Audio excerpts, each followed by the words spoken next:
નમસ્કાર દર્શક મિત્રો, આપ જોઈ રહ્યા છો ન્યૂઝ પોઈન્ટ ચેનલ। મુખ્ય સમાચાર જોતા પહેલા નજર કરીએ આજની હેડલાઇન્સ પર।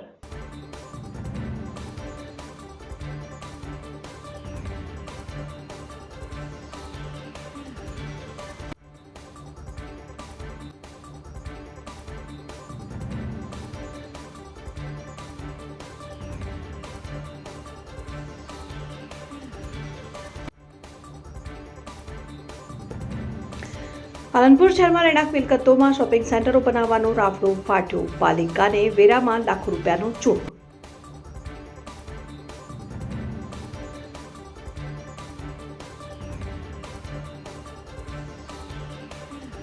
બટાકાના હબ ગણાતા બનાસકાંઠામાં છેલ્લા કેટલાય વર્ષોથી બટાકાની ખેતીમાં નુકસાન થતા ખેડૂતો હવે કોન્ટ્રાક્ટ ફાર્મિંગ પદ્ધતિ તરફ વળ્યા।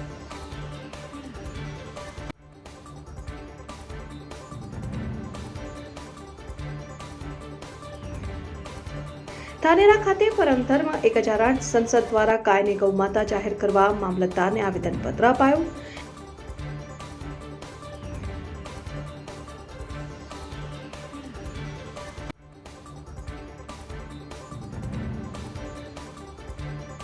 ડીસા ખાતેથી વધુ એક સગીરાનું અપહરણ થતા ચકચાર। પાલનપુર ખાતે કોલેજમાં અભ્યાસ માટેથી સગીરા પરત ન આવતા પરિવારે અજાણ્યા શખ્સ સામે ફરિયાદ નોંધાવી।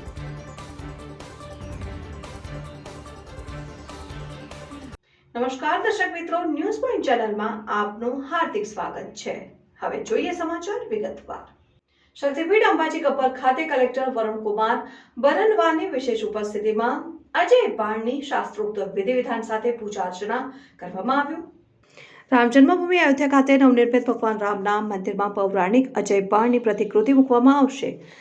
જય ભોલે ગ્રુપ અમદાવાદ દ્વારા પંચધાતુમાંથી નિર્મિત 5 ફૂટનું અજય બાણ અયોધ્યા મંદિરમાં અર્પણ કરાશે। જગતજનની માં અંબામાં અતૂટ અડગ આસ્થા ધરાવતા માઈ ભક્ત ગ્રુપ જય ભોલે ગ્રુપ અમદાવાદ દ્વારા પૌરાણિક ધર્મગ્રંથોમાં વર્ણવેલ શક્તિબાણ અજય બાણની પ્રતિકૃતિનું નિર્માણ કરવામાં આવ્યું છે, જે અયોધ્યા ખાતે નિર્માણાધીન રામ મંદિરમાં સ્થાપિત કરવામાં આવશે। આ અજય બાણ અયોધ્યા રામ મંદિરમાં અર્પણ કરતા અગાઉ આજરોજ શક્તિપીઠ અંબાજી ગબ્બર ખાતે માં અંબાની અખંડ જ્યોત સમક્ષ બનાસકાંઠા જિલ્લા કલેક્ટર અને શ્રી આરાસુરી દેવસ્થાન ટ્રસ્ટના ચેરમેન વરુણકુમાર બરનવાલની વિશેષ ઉપસ્થિતિમાં 51 શક્તિપીઠના બ્રાહ્મણો દ્વારા શાસ્ત્રોક્ત વિધિ વિધાન સાથે અજય બાણની પૂજા અર્ચના કરવામાં આવી, જેમાં જય ભોલે ગ્રુપ સહિત મોટી સંખ્યામાં ભાવિક ભક્તો જોડાયા।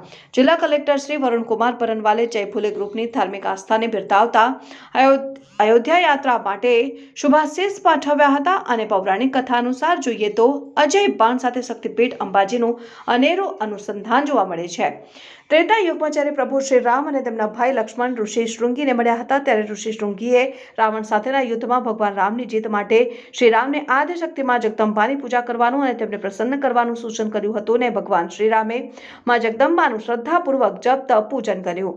આદ્ય શક્તિમાં અંબાએ ભગવાન શ્રી રામને વિજયનું વરદાન આપ્યું અને આશીર્વાદ સ્વરૂપે તેમને એક બાણ આપ્યું, અને આ બાણ એ જ અજય બાણ જેના થકી પ્રભુ શ્રી રામે દશાનંદ રાવણનો સંહાર કર્યો। આ વાતનો ઉલ્લેખ માતાજીની આરતીના શબ્દો રામે રામ રમાડ્યા રાવણ રોડ્યોમાં ઓમ જયો જયો માં જગદંબેમાં પણ જોવા મળે છે। જય ભોલે ગ્રુપ અમદાવાદ વર્ષોથી આરાસુરી અંબાજી માતા જોડે જોડાયેલું છે અને અમે અંબાજીથી ઘણી બધી ધાર્મિક પ્રવૃત્તિઓ કરેલી છે।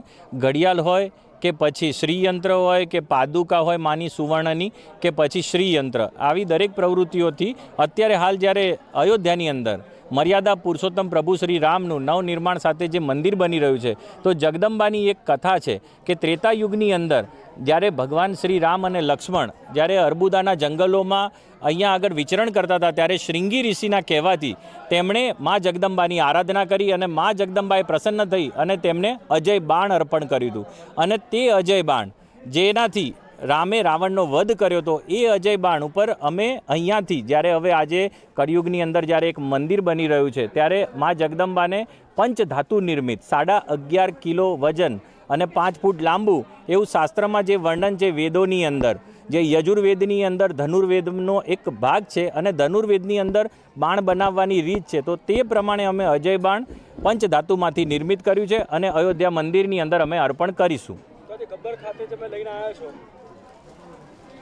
ગબ્બર ખાતે અત્યારે હાલ અમારે કલેક્ટર સાહેબ દ્વારા તેનું પૂજન થશે અને ત્યારબાદ અમે અમદાવાદની અંદર ભક્તોને દર્શનાર્થે અમે ખુલ્લું મૂકીશું અને 10મી તારીખે અમે અયોધ્યામાં અર્પણ કરીશું. આગામી 22મી જાન્યુઆરીએ અયોધ્યા ખાતે રામ જન્મભૂમિ ઉપર રામ મંદિરનું ઇનોગ્રેશન માનનીય પ્રધાનમંત્રી શ્રી કરવાના છે. ભગવાન રામનું અંબાજી માતા સાથે પણ નાતું છે કે ત્રેતાયુગમાં રાવણને મારવા માટે જે અજય બાણ રામ ભગવાનને મા જગદંબાએ અજય માતાના મંદિર ઉપરથી આપ્યું હતું એવી માન્યતા છે. તો મંદિરના ભક્ત જય ભોલે ગ્રુપવાળા અમદાવાદવાળા જે છે એ લોકોએ અજય બાણનું પંચધાતુમાં એક પ્રતિલિપિ તૈયાર કરીને રામ જન્મભૂમિમાં તૈયાર થતું મંદિરમાં 22મી તારીખ પહેલાં ત્યાં અર્પણ કરવા માટે જે એક અભિગમ દર્શાવ્યું છે એનું અમે એને આવકારીએ છીએ. એના પહેલાં એમના દ્વારા જે ચામર પણ આપવામાં આવી હતી, જે વિશ્વનું સૌથી મોટું શ્રીયંત્ર પણ આપવામાં આવ્યું હતું, એના પછી એટલે અલગ અલગ કામથી મંદિર સાથે એ લોકો જોડાયા છે અને આ કામ એમના થકી અમને પણ આનું પુણ્ય મળે છે. એના માટે અમે પણ આપણી જાતને સૌભાગ્યશાળી જી એમના અનુકૂળતા પ્રમાણે મંદિર સાથે ટાઈપ થયું છે એ પ્રમાણે કરશે. કાંગ્રેસ તાલુકાના આંકોલી ખાતે તાલુકા ભાજપ પ્રમુખની ઉપસ્થિતિમાં વિકસિત ભારત સંકલ્પ યાત્રાનું સ્વાગત કરાયું. કાંગ્રેસ તાલુકાના ગ્રામ્ય વિસ્તારોમાં જુદી જુદી ગ્રામ પંચાયતોના સરપંચો અને વહીવટદારો દ્વારા વિકસિત ભારત સંકલ્પ યાત્રાનું સ્વાગત કરીને ગામના લોકોને સરકાર તરફથી મળતા લાભો અંગે વિશેષ ધ્યાન આપવામાં આવે છે. તાલુકા તંત્રના અધિકારીઓ અને રાજકીય આગેવાનો સહિત ગ્રામ લોકો ઉપસ્થિત રહ્યા હતા, જેમાં સૌપ્રથમ દીપ પ્રાગટ્ય કરીને કાર્યક્રમને ખુલ્લો મુકાયો, જેમાં કાંગ્રેસ તાલુકાના ભાજપ પ્રમુખ ઈશ્વરભાઈ પટેલ, મહામંત્રી ઈશુભા વાઘેલા સહિત તાલુકા હેલ્થ ઓફિસર પિયુષભાઈ ચૌધરી, વિસ્તરણ અધિકારી બેંક ઓફ બરોડાના એગ્રીકલ્ચરલ ઓફિસર સહિત મોટી સંખ્યામાં લોકો જોડાયા. લાભાર્થીઓને લાભ મળ્યો. ધાનેરા પરમ ધર્મ 1008 સંસદ દ્વારા ધાનેરા મામલતદાર શ્રીને આવેદનપત્ર આપવામાં આવ્યું.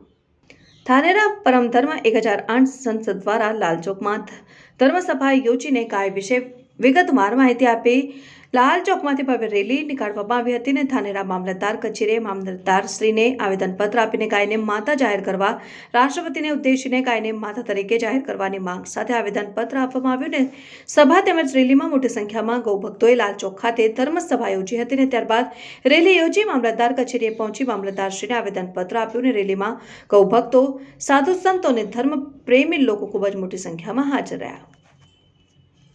धानेरा तहसील में तहसीलदार साहब से मिले और हमारी मांग थी कि गौ माता को राष्ट्र माता घोषित किया जाए.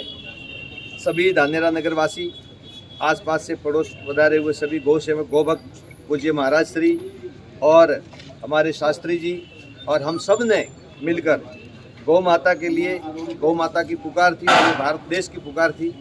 हम सब ने आज ये आयोजित धर्मसभा रखी और धर्मसभा में निर्णय लिया गया कि गौ माता को राष्ट्र माता घोषित किया जाए और सभी ने मिलकर तहसीलदार साहब को हमने ज्ञापन सौंपा है.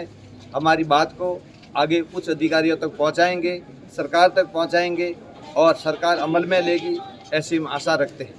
गौ माता भारत का प्राण है और गौ माता जब तक राष्ट्र माता घोषित नहीं हो जाती तब तक भारत माता भी दुखी है, गौ माता भी दुखी है और सनातन धर्म भी दुखी है. तो हम सबकी इच्छा है कि गौ माता को जल्दी से जल्दी राष्ट्र माता घोषित किया जाए. ऐसी सरकार से और उच्च अधिकारियों से और सभी से हम अपील करते हैं, निवेदन करते हैं कि हमारी मांग को स्वीकार किया जाए. बहुत बहुत धन्यवाद. દાંતીવાડા તાલુકાના જાત ગામમાં પીવાના પાણીની પાઇપલાઇન માટે વર્ષ 2021-22માં 15મા નાણાં પંચમાંથી 5 લાખની ગ્રાન્ટ ફાળવાઈ હતી. આ ગ્રાન્ટમાં કોન્ટ્રાક્ટર અને તંત્રના ભ્રષ્ટાચારી અધિકારીઓની મિલીભગતને કારણે 90 mmની પાઇપની જગ્યાએ 75 mmની પાઇપ વાપરી બાકીના નાણાં ખાવ બચાવ કરીને કર્યા હોવાનો ગ્રામજનોનો આક્ષેપ. દાંતીવાડા તાલુકાના જાત ગામમાં પીવાના પાણીની પાઇપલાઇન માટે વર્ષ 2021-22માં 15મા નાણાં પંચમાંથી 5 લાખની ગ્રાન્ટ ફાળવાઈ હતી.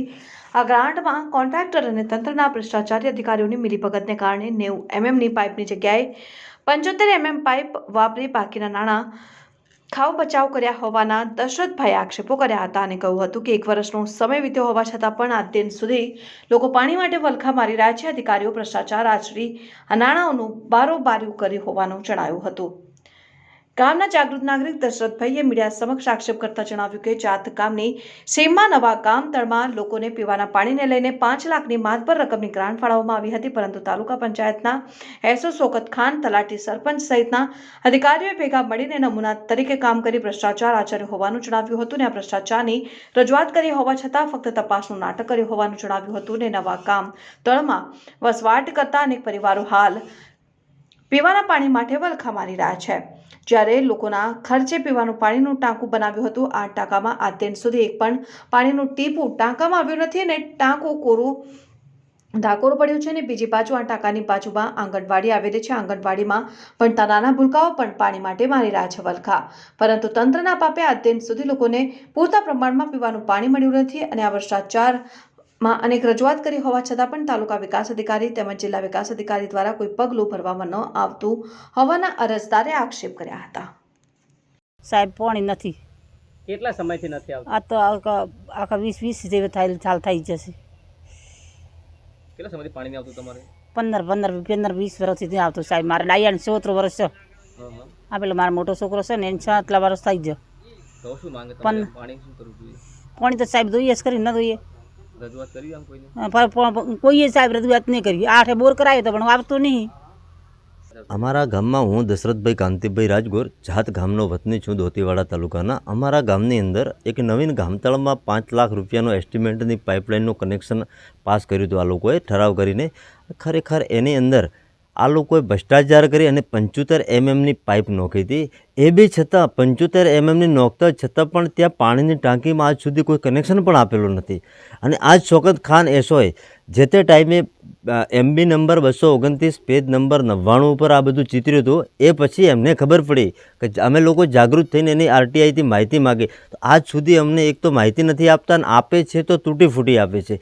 અને એની અંદર હવે આ લોકોએ નવી MB ઊભી કરી એ બે, એક એ છે ને એક જાત ધુડાભાઈના ઘરની પાણીની કનેક્શન એની પણ નવી MB સિરીઝ મેળવવા માટે ઊભી કરીએ। અને ખરેખર હવે નવી MBમાં આ લોકોએ આવા કોઈ સરકારનો પ્લાન ના હોય કે મોઢિયું 90 mmનું કાઢવાનું, નીચે 75 mm હોય। તપાસ અધિકારી આવીને તપાસ કરીને ગયા પણ હજી સુધી આનો કોઈ નિકાલ થતો નથી, કારણ કે બધા દાંતીવાડા તાલુકામાંથી બધા આવે છે અને ભાગ બટાઈ કરી અને બધા લોકોએ પૈસા સરખા ભાગે વોટે લીધા છે। અમને એવું જાણવા મળ્યું છે, કારણ કે મારી 29/5ની અરજી છે, આજની નથી। આજે હું 12મા મહિનાની 17-18 તારીખ છે, તો 6 મહિના તપાસ ના કરતા હોય, ફાઇલે કરતા હોય તો એની સમજો કે આપણને બી ખબર પડે કે 6 મહિને તપાસ ના આવે। અને ખરેખર અમારા જાત ગામની અંદર જો બધું નીગલી જિલ્લામાંથી તપાસ થાય ને તો 40થી 50 લાખનું કૌભાંડ નીકળે। તમારી માંગ શું છે હવે? અમારી એક જ માંગ છે, જિલ્લામાંથી એની સાચી તપાસ થવી જોઈએ। ડીસામાંથી વધુ એક સગીરાનું અપહરણ થયું હોવાની ઘટના સામે આવી છે, જેમાં પાલનપુર કોલેજમાં અભ્યાસ માટે નીકળેલી સગીરા પરત ન આવતા અને સગીરાએ US જવા નીકળી ગઈ હોવાનું જણાવતા તેના પરિવારે અજાણ્યા શખ્સ સામે અપહરણની ફરિયાદ નોંધાવી છે। ડીસામાં હાઈવે ઉપર આવેલ એક સોસાયટીમાં રહેતી 17 વર્ષીય સગીરા પાલનપુર કોલેજમાં અભ્યાસ કરે છે। ગઈકાલે તે રાબેતા મુજબ 11 વાગ્યે કોલેજમાં અભ્યાસ માટે જવાનું કહી ઘરેથી નીકળી હતી, પરંતુ મોડી સાંજ સુધી તે પરત આવી ન હતી, જેથી તેના પરિવારજનો ચિંતાતુર બની સગીરાની શોધખોળ હાથ ધરી હતી। તે દરમિયાન એક અજાણ્યા નંબરથી સગીરાની માતા પર ફોન આવ્યો હતો કે તેમની દીકરીએ US જઈ રહી હોવાનું તેની માતાને જણાવ્યું હતું, જે તે સમયે તે અમદાવાદ એરપોર્ટ પર હતી અને ત્યાંથી ફ્લાઇટ દ્વારા મુંબઈ જવાની હતી। ત્યાંથી તે US જઈ રહી હોવાનું મોબાઈલ પર જણાવ્યું હતું। અચાનક દીકરી વિદેશ જઈ રહી હોવાની જણાવતા જ પરિવાર હતપ્રત બની ગયો હતો અને બનાવને પગલે સગીરાના પિતા સહિત પરિવારજનો ડીસા શહેર દક્ષિણ પોલીસ મથકે પહોંચ્યા અને અજાણ્યા શખ્સ સામે સગીરાના અપહરણની ફરિયાદ નોંધાવતા પોલીસે વધુ તપાસ હાથ ધરી છે। બટાકાનું હબ ગણાતા બનાસકાંઠામાં છેલ્લા કેટલાય વર્ષોથી ખેડૂતોને બટાકાની ખેતીમાં નુકસાન થવાને કારણે બનાસકાંઠા જિલ્લાના ખેડૂતો હવે કોન્ટ્રાક્ટ ફાર્મિંગ પદ્ધતિ તરફ વળ્યા છે, જેથી ખેડૂતોને હવે નુકસાની વેઠવવું નહીં પડે। બનાસકાંઠા જિલ્લો એ વર્ષોથી ખેતી સાથે જોડાયેલો જિલ્લો છે। બનાસકાંઠા જિલ્લાના ખેડૂતો 3 સિઝન આધારિત ખેતી કરે છે, જેમાં ચોમાસુ મગફળીની સિઝન પૂરી થતાની સાથે સમગ્ર જિલ્લામાં બટાકાનું મોટા પ્રમાણમાં વાવેતર થાય છે। છેલ્લા 5 વર્ષથી બનાસકાંઠા જિલ્લાના ખેડૂતો બટાકામાં મોટું નુકસાન વેઠી રહ્યા હોય અને ખેડૂતો મોંઘા ભાવના ખાતર અને બિયારણ લાવીને દર વર્ષે બટાકાની ખેતી કરે છે, પરંતુ છેલ્લા કેટલાય વર્ષોથી બટાકાની ખેતીમાં ખેડૂતોને વારંવાર નુકસાન વેઠવવું પડે છે અને ખેડૂતોને બટાકાના પૂરતા ભાવ નથી મળતા। તો એક તરફ કમોસમી વરસાદ તો બીજી તરફ વાતાવરણને કારણે ખેડૂતો ખેડૂતોને બટેટાના પૂરતા ભાવ મળતા નથી અને નુકસાન વેઠવવું પડે છે. તેથી હવે ખેડૂતો કોન્ટ્રાક્ટ ફાર્મિંગ ખેતી તરફ વળી રહ્યા છે, કારણ કે દર વર્ષે બટાકાનું વાવેતર કરતા ખેડૂતોને બટાટામાં મોટું નુકસાન થાય છે. ત્યારે કોન્ટ્રાક્ટર ફાર્મિંગ ખેતી થકી ખેડૂતોને સારા ભાવ મળતા હોવાને કારણે હવે બનાસકાંઠા 13 થી 14,000 હેક્ટર જમીનમાં એટલે કે જિલ્લામાં 50% જેટલા ખેડૂતો આ વર્ષે કોન્ટ્રાક્ટ ફાર્મિંગ ખેતી તરફ વળ્યા છે. કોન્ટ્રાક્ટ ફાર્મિંગ પદ્ધતિથી બટેકાની ખેતીમાં કંપની સાથે સીધો કોન્ટ્રાક્ટ કરી ભાવ નક્કી કરવામાં આવે છે અને પછી એ જ ભાવથી ખેડૂતોને ના બટેટા ખરીદવાના હોય છે, જેથી ખેડૂતોને નુકસાન થતું નથી. ખેડૂતો બટેટાની સારી ખેતી કરી શકશે અને સારી આવક મેળવશે. એમાં એવું છે કે કોન્ટ્રાક્ટવાળામાં દર વર્ષે ખેડૂતો બીજું વાયની નુકસાન કરીને થાકી ગયા હતા. દર વર્ષે નુકસાન જ કરવાનું થાય. એટલે આ કોન્ટ્રાક્ટ પદ્ધતિવાળાની અંદર નક્કી જ હોય કે આ ભાવનું સીડ છે ને આ ભાવે લઈ જવાનું છે. 51-52 એની વેરાયટી વાઇઝ અમુક ભાવ નક્કી કરેલા છે. તો એમાં ખેડૂતને ચોખ્ખું ગણિત જ છે, કેલ્સી ગણિત લે કે આટલામાં મને મળવાના જ છે. એટલે કોન્ટ્રાક્ટ પદ્ધતિ તરફ વળવાનું કારણ એક જ છે કે દર વર્ષે નુકસાન કરીને ખેડૂત થાકી ગયો હતો. ફાયદો એટલે 10-12 મણિકું આવે તો સારો એવો ફાયદો થઈ શકે. બટાટા એ શિયાળુ ઋતુનો અગત્યનો શાકભાજીનો રોકડિયો પાક છે.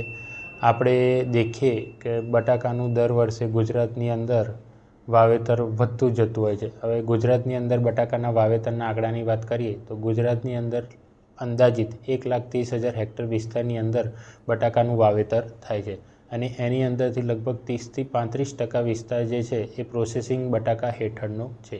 જ્યારે આપણે બનાસકાંઠા જિલ્લાની વાત કરીએ તો બનાસકાંઠા જિલ્લાની અંદર અંદાજિત આ વર્ષે 55,000 હેક્ટર વિસ્તારની અંદર બટાકાનું વાવેતર થયું હોય એવું જણાય છે. જેની અંદરથી કોન્ટ્રાક્ટ ફાર્મિંગ એટલે પ્રોસેસિંગના બટાકાની જો વાત કરીએ તો પ્રોસેસિંગના બટાકા લગભગ 13 થી 14,000 હેક્ટર અંદાજિત એટલા હેક્ટર વિસ્તારની અંદર વાવેતર થયેલું જણાય છે.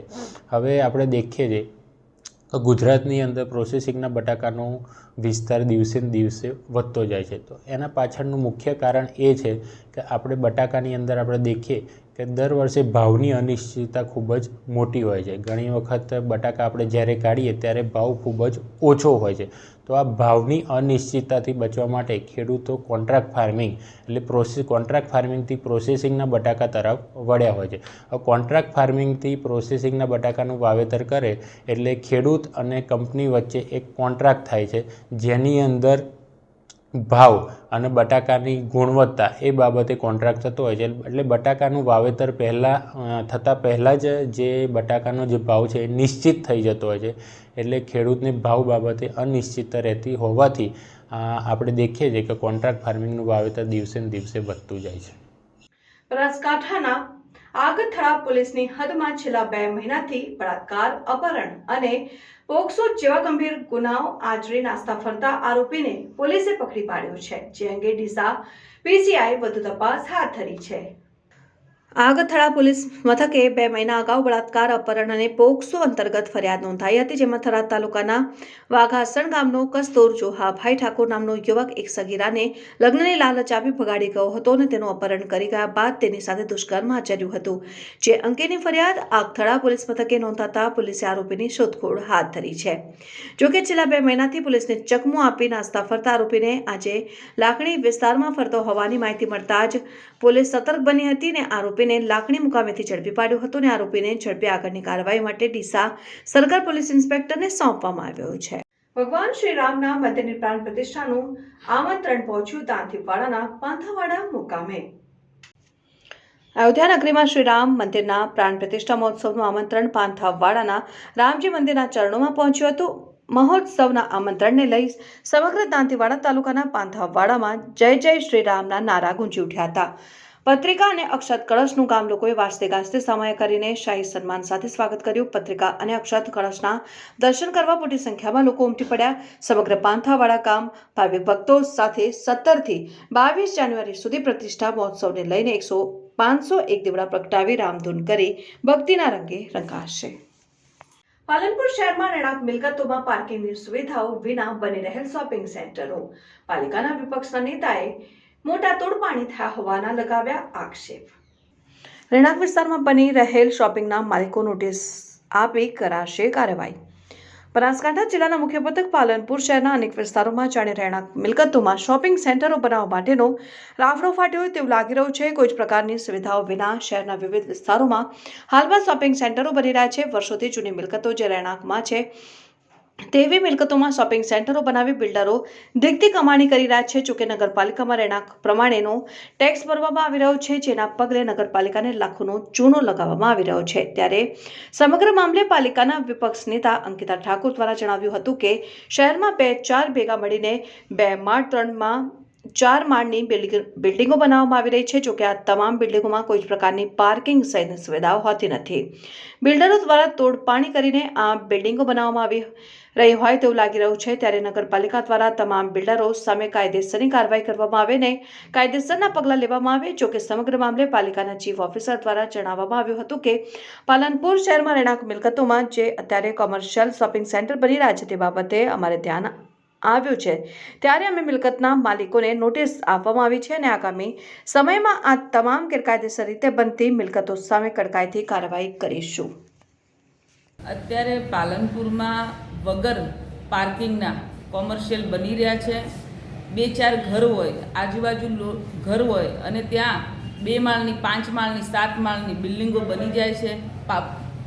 પાર્કિંગની સુવિધા છે નહીં.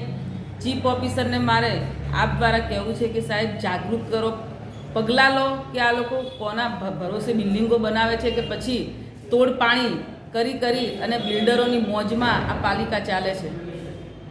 હા, એટલે પાલિકાના ધ્યાને જે બિલ્ડિંગો આવ્યા છે એને તો ઓલરેડી નોટિસ પણ આપી દીધી છે અને કેટલાક દવાખાનાઓવાળા પણ ડૉક્ટર હાઉસ વિસ્તારમાં એ લોકો કોમર્શિયલની જગ્યાએ રેસિડન્સમાં આજ દિન સુધી ચલાવતા હતા અને કોમર્શિયલ ઉપયોગ કરતા હતા. એવા લોકોનો તો અમે કોમર્શિયલ વેરો પણ જેટલા વર્ષથી છે એવાનો 7-8 બિલ્ડિંગોનો અમે આકારે તેમને ફરિયાદ મળી હતી. અમે તપાસ કરાવી, સર્વે કરાયો, એમાંથી 7-8 બિલ્ડિંગો એવી નીકળી કે જેમાં રેસિડન્સ વેરો હતો. એટલે અમે રેસિડન્સ વેરોથી કોમર્શિયલ વેરો કર્યો છે અને જ્યાં બિલ્ડિંગો બની ગયા છે, જે જૂના બની ગયા હશે એમાં તો કોમર્શિયલ વેરો આકારવાનું થાય, પણ જે બનતા બિલ્ડિંગો હશે અને જે રેસિડન્સમાંથી કોમર્શિયલ કરતા હશે તો એવા લોકોને તો અમે નોટિસો આપી છે અને આવનારા સમયે બહુ કડકાઈવાળી કાર્યવાહી પણ કરવાના છીએ. અને જેમ અમે તો એવો દાખલો બેસાડવા માગીએ છીએ કે એકવાર 1-2 બિલ્ડિંગ તોડીએ તો ભવિષ્યમાં કોઈ ફરી આવા પ્રકારે રેસિડન્સની મંજૂરી લઈને કોમર્શિયલ કરે નહીં. પણ એવા પ્રકારની કાર્યવાહી તમને નજીકના સમયમાં જોવા મળશે. કાંકરેજ તાલુકાના કંબોઈ ચોકડી પાસેથી ખાણ ખનિજ વિભાગના રોયલ્ટી ઇન્સ્પેક્ટરે ડમ્પર ઝડપી પાડી કાયદેસરની કાર્યવાહી હાથ ધરી. પ્રાપ્ત વિગત અનુસાર બનાસકાંઠા જિલ્લાના ભૂસ્તર વિભાગ દ્વારા કરવામાં આવી રહી છે કામગીરી, જેમાં સૌથી મહત્વની બાબત વિશે વાત કરીએ તો કાંકરેજ તાલુકાની જીવાદોરી ગણાતી બનાસ નદીના પટમાંથી સાદી રીતે ભરેલા ટ્રેક્ટર ટ્રોલી અને ટ્રકો ઝડપાઈ છે અને હવે કંબોઈ ચોકડી પાસેથી ખાણ ખનિજ વિભાગના રોયલ્ટી ઇન્સ્પેક્ટર એ ડમ્પર નંબર GJ24X 4660 ઝડપી પાડી કાયદેસરની કાર્યવાહી કરીને શિહોરી પોલીસ સ્ટેશનમાં સીઝ કરી કબજો સોંપ્યો હતો. તેમાં હવે મોટી માત્રામાં રેતી ચોરી કરતા તત્વો સામે કડક પગલાં લેવામાં આવતા ભારે ફફડાટ ફેલાયો છે. આ હતા અત્યાર સુધીના સમાચાર. હવે પછીના સમાચાર માટે જોતા રહો ન્યૂઝ પોઈન્ટ ચેનલ. નમસ્કાર.